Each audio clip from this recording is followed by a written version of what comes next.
Coach, if I understood you after the game, you made the decision on quarterback late in the week, whether that's Thursday or Friday, I don't know. What did you not see from AR, or what told you that he wasn't quite ready yet? Want to make sure he's 100%. That's really what went into the decision. He's really close. He's really close. That's why we had him as our third, emergency quarterback. But he should be, looking really good this week.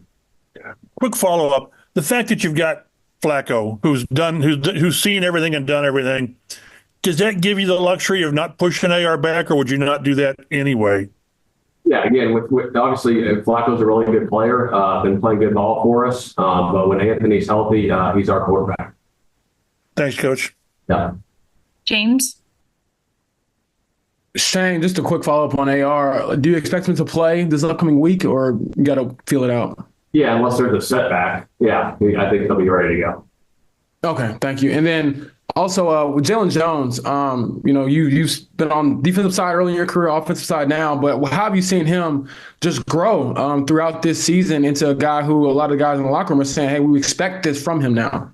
Yeah, he's got a great mentality is really what it comes down to. He's aggressive. He's growing, obviously, in coverage, the tight man coverage, stepping up to the challenge every week. It's been great. And obviously in the system now for 2 years and understanding what we're trying to get done on every play.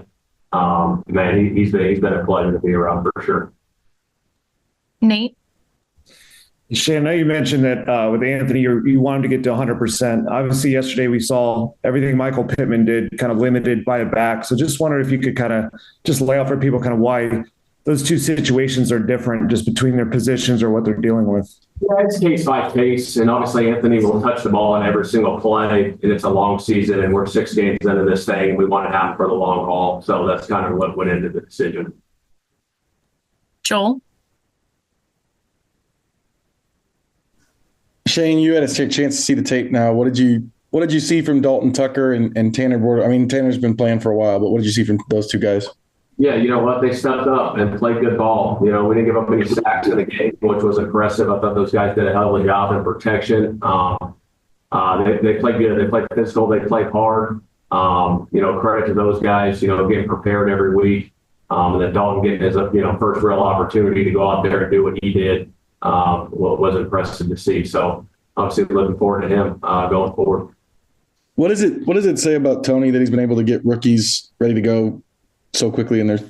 Well, I think with him, he coaches everyone the same. It don't matter where you are on the depth chart, who you are. Like, he's going to coach you like you're the starter. And that's what he does with all those guys. He gets them ready to go with the walkthrough reps. Obviously, the practice reps throughout the week. His meetings are very detailed. I make sure everyone knows what to do and how to do it. So it's a credit to him getting those guys ready. Steven? Hey, Shane. When it comes to Latu, I think it's easy to look at the numbers and say he's got 1 sack and, question whether there's been impact.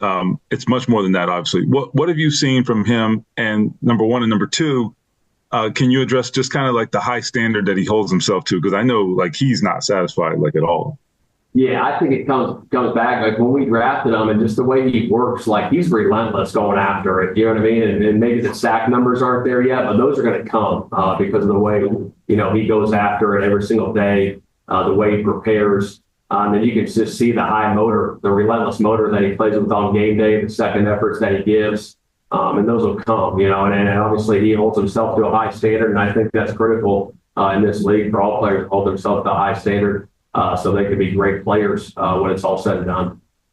Do players tend, or do a lot of players, particularly guys who are drafted high, is there a certain quality that they have to kind of deal with the adjustment, right? I mean, it's not going to click right away. Not everything's going to happen for you right away. I mean, what kind of quality does it take to kind of deal with that and that reality?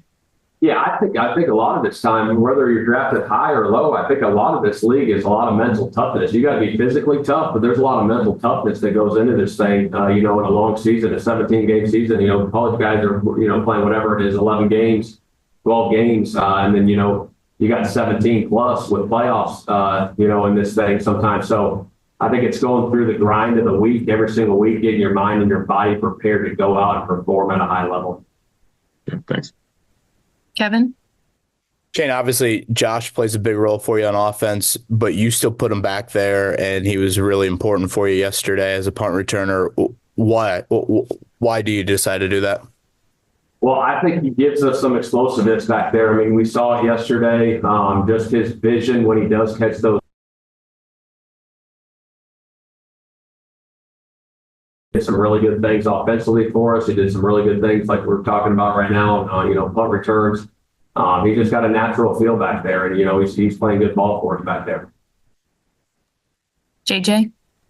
Shane, kind of following up on Josh, a number of his receptions on third down this year have come in like third and long, like 3rd and 6, 3rd and 7. Just how does his feel and his ability to kind of operate in space help you guys move the chains in those situations? Yeah, it definitely helps. Especially in zone coverage type situations. Obviously, man to man, you got to win your one-on-ones. But he's got a great feel. We've talked about it, a lot. But just the throttle in those zones, even when there are certain routes where he's breaking away and running with speed, he's got that natural feel to settle in those holes. And as long as, the quarterback and him are on the same page to make those things work, which they've been doing, it's been really impressive to see. Chap? Shane, on Flacco, has there been anything he's done that surprised you, or is this just sort of what you expected all along? Kind of what we expected. I mean, he's been doing it at a high level for a long time. He played really good ball last year in Cleveland, and obviously he stepped up for us and played good ball when he's had to play. The fact that he's been a starter, he's been a backup, does that allow him to maybe handle a week like last week where maybe he doesn't know until whenever you told him and it's limited or it's full? Yeah, I think that veteran presence, just going through that operation week in and week out, obviously there was some unknown last week and, he attacked it like, he was going to start just like, all these guys want to do every year, if you're the backup, you got to prepare like you're the starter. So if your number gets called, you got to be ready to go. And that's what he's been doing. Would you care to share when you told him he was going to start? Late in the week. Late. Saturday. Okay. And then we'll do our last two here from Jake and then James. Hey, Shane. So Mo Alley-Cox has been here a long time. He's seen a lot of quarterbacks, but it seems like every time a new guy steps in, he quickly finds Mo. I mean, half of his catches with Joe so far have been chunk plays or, a touchdown. What is it about him that, endears him to veteran quarterbacks so quickly? I think it's his big body and his presence out there. He's a big target to get the ball to, and some of these targets that he's getting to, sometimes the coverage has dictated that he's getting those targets, whether he's the first read or the second read, the touchdown he had, a week ago, it was man to man, and he was the first read on that, went up and got it. But he's been making plays for us, man. He's done a hell of a job in his career, and he's doing it again this year. Then last question, James. Shane, DeForest Buckner could come back this week technically. Do you all anticipate opening that 21-day practice window, or how do you view it? Yes, we're having those conversations right now. So we'll make that decision here shortly. Thank you, sir. Awesome. Great. Thanks so much, Coach. Appreciate it. All right. Thanks, guys.